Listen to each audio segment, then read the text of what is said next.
Great game design always starts with a really innovative concept. It can either be like a really cool story or some really cool tech. So when Alex Beecham brought Outer Wilds as his game thesis project to LCAD looking for game art students, it was really obvious that he had a bit of both. The idea of the world that would reset after 22 minutes was fantastic, and the tech behind the worlds themselves, where you had physics that applied to all the worlds, everything felt so new and so fresh.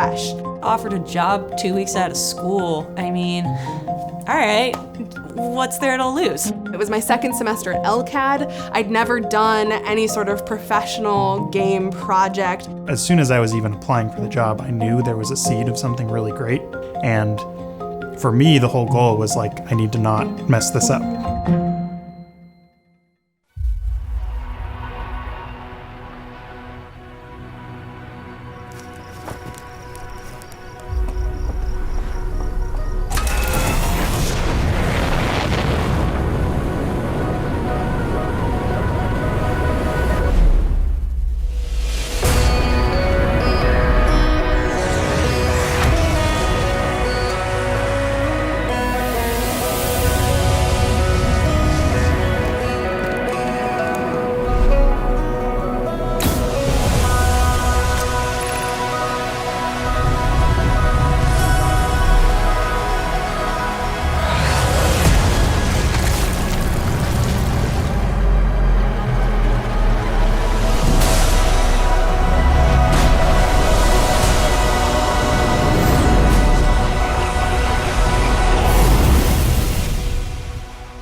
I was part of the alpha dev team. Eilish, Laura, Ian, and Wesley came on after the project had already won at IGF. I remember it being pitched, being like, wow, what an ambitious game. Eilish, you have an entire quantum moon to prop.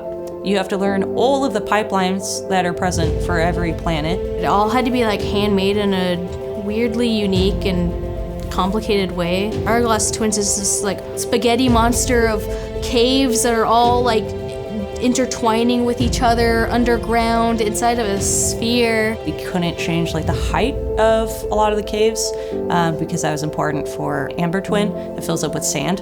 You know, what does this like specific building look like? You know, what do these characters look like? Hey, you can't have too many triangles. You need to be able to see from here to here. We basically had to reinvent the wheel every single time. So there's this really cool thing in game design where it's always moving, like it's always progressing. You never really are done. It's all about money versus time versus the product that you want. At Mobius, like our number one priority is to try and make, you know, really cool, exciting, and fun games. But our secondary priority is to make an environment that's really inspiring and fun for people to work in. Our founder, Masioka, his goal was to make this creative family. And so we're all like really close with each other. We hang out, we play games together, we go out to lunch together. It's a lot motivating being in an environment in which there's other people passionate about what they're doing, working around you. And it's like an energy that you can kind of feed off of yourself. LCAD allowed me to explore a lot of different things that I probably wouldn't have explored in my own time. Meeting the people that would be very important in my life later on, I met them here, and that's opened up a lot of opportunities for me. There's a lot of other programs which are just going to teach you how to use tools, but they're not going to teach you how to design something. And ultimately, that being able to design things is, I feel like a much more valuable skill than just being able to use a tool that's going to change over the course of time. The idea behind a game development team is that you're all making a game together and you don't really have individual ownership of parts of the game, but you as a team have ownership of the whole thing. Find programmers, find designers, work with them, and make games because it's collaborative. You can't do it by yourself.